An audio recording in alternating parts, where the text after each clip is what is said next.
You know, Dr. Yankotu referred to some former MPs who actually took the government on for their ex-gratia because the calculation, they felt they were owed some extra amount of money.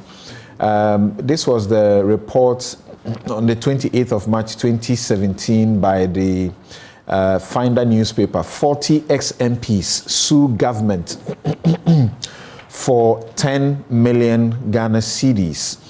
And it says it was done by Elvis Dakon, who is the editor. It says some 40 former MPs of Parliament, former members of Parliament, who served in the 3rd and 4th Parliament of the 4th Republic between January 2001 and January 2009, have sued the government, claiming over 10 million Ghana cedis. According to them, government owes each of them 233,495 as accrued monthly pension payments for the past 85 months. In addition, each of the ex-MPs is demanding a lump sum of 13,735 plus interest at the current interest rate from January 2009 to the date of final payment. The suit dated February 26, 2016, which was filed in the Labour Division of the High Court, Accra, named the Attorney General and the Ministry of Finance as defendants.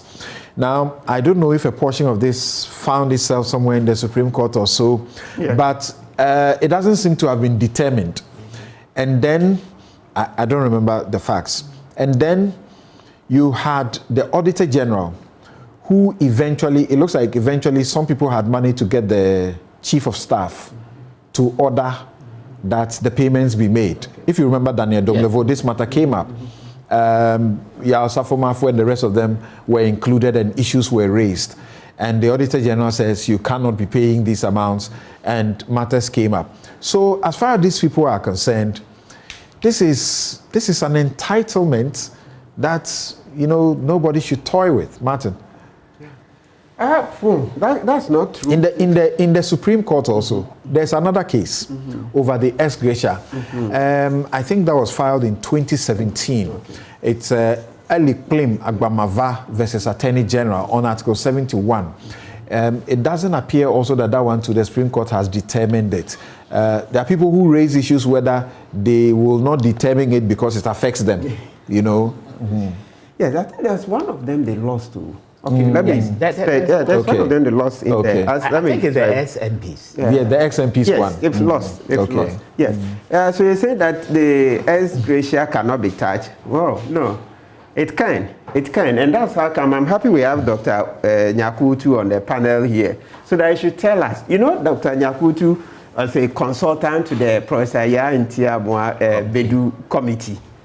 And having gone around the country, what I'm wondering, Doctor, is that you heard the people, you know, from pages 3 onwards, it was stated in the report several times that you heard people saying that no, the disparity between this Article 71 office holders and the rest of the populace is too wide, the relativism and all that. So the question is that I'm left baffled how you could have come up with recommendations for a gargantuan increase, because your own committee report, you were a consultant, you're here, you went around the country. I remember even the last time we discussed it, I had one of the pages where even the Yana famously said, look, as you do this work, the current Yana, that think about the nurse, think about the teachers.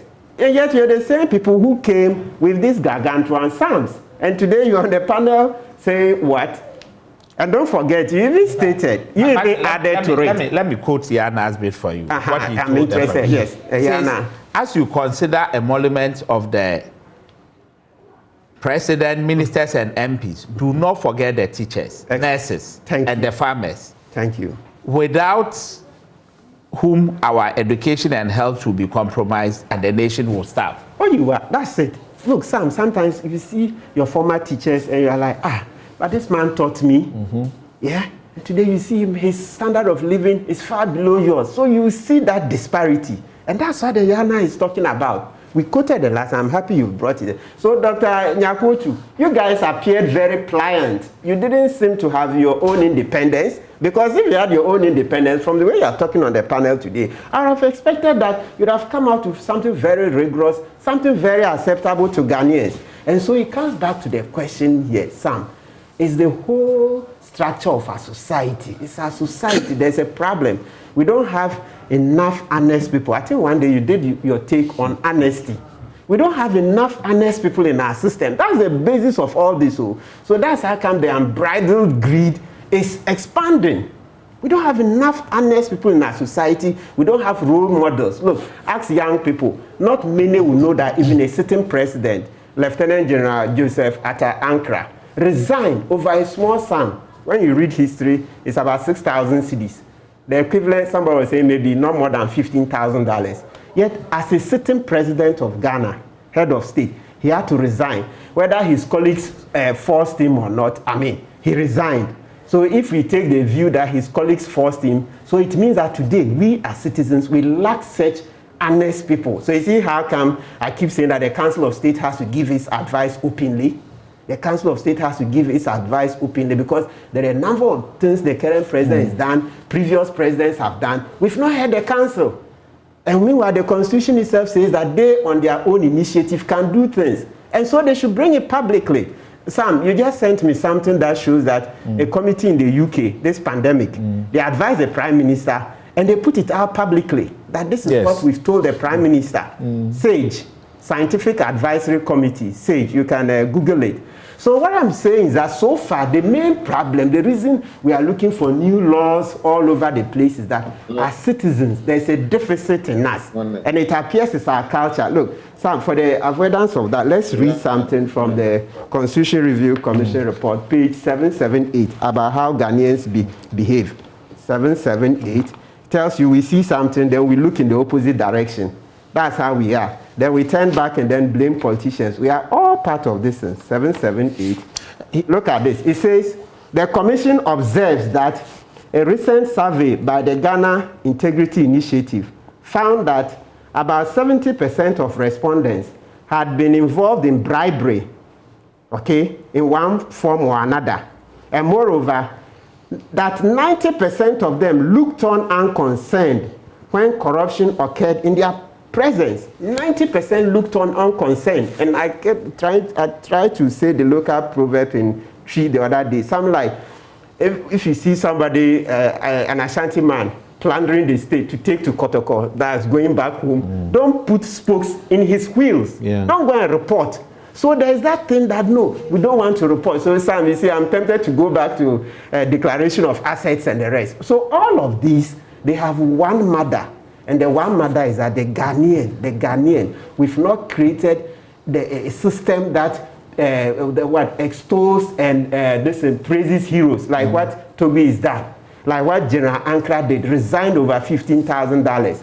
Yet today, look, ministers and people make millions. And Sam, let me quickly add, as we talk now, yesterday somebody showed me a contract.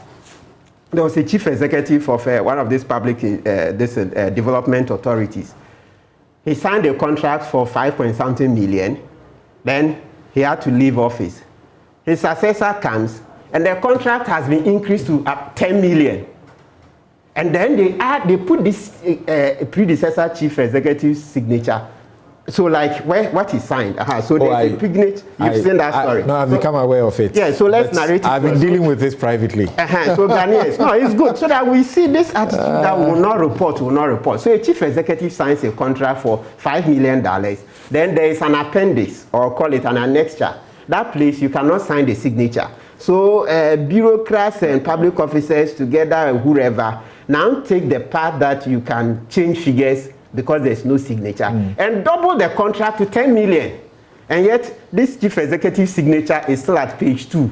But let's say at page 6 or page 7, the figure has increased from 5 million to 10 million. And they are about to pay. Please, let's give notice to these people that if you pay that money, the special prosecutor will come after you. My concern about that is that I was told about it and I was investigating. Dr. Akoto, I will come to you because I believe that you will have to give a reaction where you are being indicted as a consultant, and I don't know what you think the consultant can do in this circumstance. He didn't resuscitate himself. But in this thing you are talking about, I'm reliably informed that the president was petitioned.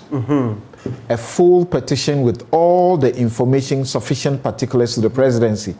And it looks like the presidency has not been bothered. No acknowledgement of receipt, and that's the problem. Over 5 months. So yesterday when I saw it, I was so furious. I was like, what the heck? A public officer is paid, he received, the letter is addressed to the chief of staff. So what kind of chief? And the chief of staff cannot read. I didn't know you knew about it. Yes, yesterday I saw it. I was so livid. I thought I was that the only one. 5 million has been increased to 6 million. So I had 10 million.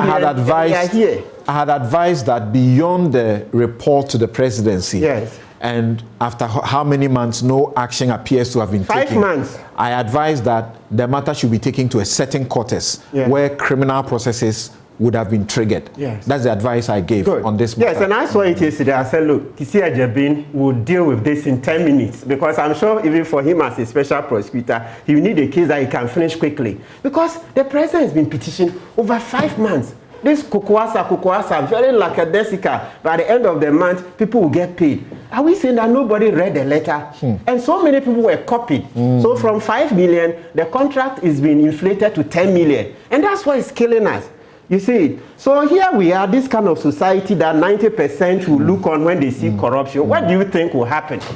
What do you think will happen? Something. Let me just say this quickly. Dr. Akoto needs to come in because Martin says something that he has to react to. It's in line with that. It's in line with that. Martin, if you don't forget that committee, if you read their report. Yes, that's we have it here. We are both. I'm not speaking for the committee, but one of the principles that they were guided by was the principle of vested interest and rights. If you look at the trajectory of what had happened from Green Street 1, 2 to date, it is akin to something that you can describe as vested is this committee that added the spouses? The one? No. I'm not talking about the new ones. I'm talking about the old one. And for me, I'm talking about the current one. No. I agree with you. What I'm saying is that principle of vested rights and interest, we also need to interrogate that properly. Else the plunder will continue. Unabated. The disparities will be widened a lot more between the ordinary public servants and those in that echelons of the public service. That's all I'm saying. Okay.